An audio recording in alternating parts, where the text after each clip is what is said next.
जरूरी होता है कुछ बातें। अभी मौलाना सनाउल्लाह हैदरी साहब ने एक बात की, मौलाना मसूदुर रहमान अपने अंदाज में कर रहे थे, मौलाना फारूकी साहब ने कुछ बातें की।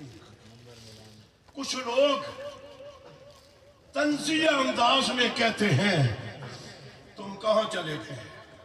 तवज्जो है आपकी, जरा मेरी चंद बातें हैं, तवज्जो से जरा।